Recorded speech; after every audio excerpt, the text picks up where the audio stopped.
IPL এর mini অকশনের আগেই কিন্তু আবারও একটা চমক আমরা দেখতে পেতে চলেছি। কেকেআর কিন্তু এবার একদম অল আউট যেতে চলেছে কেএল রাহুলের জন্য। তো কিভাবে রাহুলকে কেকেআর দলে নিয়ে আসবে সেটা তোমাদের জানাবো। আরও বেশ কিছু ট্রেড ডিলের খবর বেরিয়ে আসছে, শুধু কেএল রাহুল নয়, বেশ কিছু ইন্টারেস্টিং আপডেটও শেয়ার করা রয়েছে এই ভিডিওতে। তাই ভিডিওটা শুরু থেকে শেষ পর্যন্ত দেখো, আর ভিডিও ভালো লাগলে সকলে একটু লাইক শেয়ার করে দিও। আর যারা চ্যানেলে প্রথমবারের জন্য এসেছো মনে করে চ্যানেলটাকে সাবস্ক্রাইব করে নিও, তাহলে প্রিয় দলের খেলার সমস্ত আপডেট তোমরা এখানে পেয়ে যাবে। তো চলো আর দেরি না করে ভিডিও শুরু করা যাক। তো এই মুহূর্তে কিন্তু একটা বড় সড়ো একটা ট্রেড ডিল হওয়ার আবারও সম্ভাবনা তৈরি হয়েছে।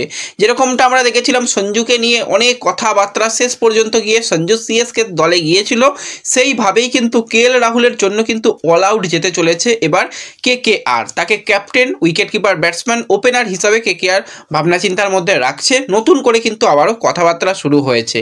তো ব্যাপারটা কি একটুখানি তোমাদের যদি ভালো করে বুঝিয়ে বলি তোমরা বুঝতে পারবে। বেশ কয়েকটা দল কিন্তু বেশ কয়েকটা ট্রেড ডিলের জন্য ইন্টারেস্ট শো করছে। প্রথম দল সেটা হচ্ছে মুম্বাই ইন্ডিয়ান্স। তাদের কাছে হাতে খুব কম টাকা রয়েছে, মাত্র 2,75,00,000 টাকা রয়েছে। তারা সেই টাকা নিয়ে অকশনে গিয়ে এমন কিছু করতে পারবে বলে তো আমার মনে হয় না। একটা ওভারসিজ প্লেয়ার হয়তো তার বেস্ট প্রাইসে কম টাকার মধ্যে পেতে পারে, কিন্তু তারা সবার আগে যেটা চাইছে উইকেট কিপার, ব্যাটসম্যান হিসাবে সেই জায়গাতে তাদের ঘরের ছেলে বলা যেতেই পারে ঈশান কিষানকে দলে আনতে। এবার টাকা নেই, তাহলে দলে আনবে কি করে? এখানেই কিন্তু ইন্টারেস্টিং ব্যাপার জড়িয়ে রয়েছে। তো সেক্ষেত্রে মুম্বাই ইন্ডিয়ান্স ম্যানেজমেন্ট চাইছে কিন্তু দীপক চাহারকে ছেড়ে দিতে।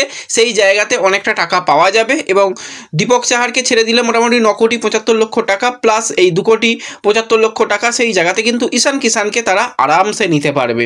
এবার তাকে ছাড়লে সে কোথায় যাবে? তো সেই জন্য কিন্তু মুম্বাই ইন্ডিয়ান্স কথাবার্তা চালাচ্ছে চেন্নাই সুপার কিংসের সঙ্গে যে তোমরা দীপক চাহারকে নিয়ে নাও, আমরা ছেড়ে দিচ্ছি, তোমরা তাকে ট্রেড করে অল ক্যাশ ডিলে নিয়ে নাও এবং আমাদের পার্স ব্যালেন্স বাড়িয়ে আমরা এই প্লেয়ারকে নিতে চাইবো।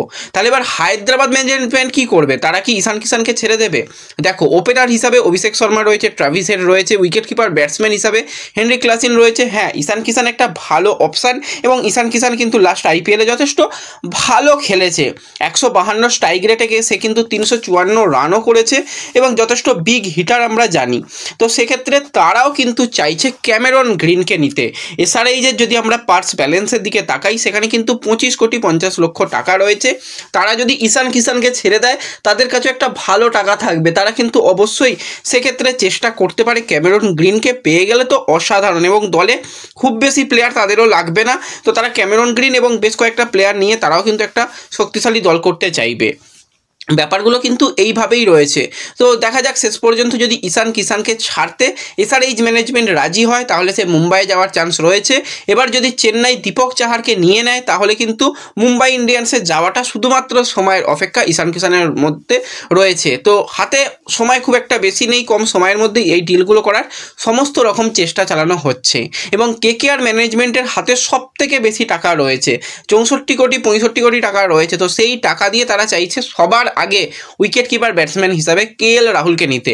অনেক রকমভাবেই প্লেয়ার চেয়েছিল দিল্লি, তখন কেকেআর ছাড়েনি। তো কেকেআর এক কথা, আমরা অল ক্যাশ ডিলটা করব। তো অনেকটাই কিন্তু কথাবার্তা বলা হচ্ছে।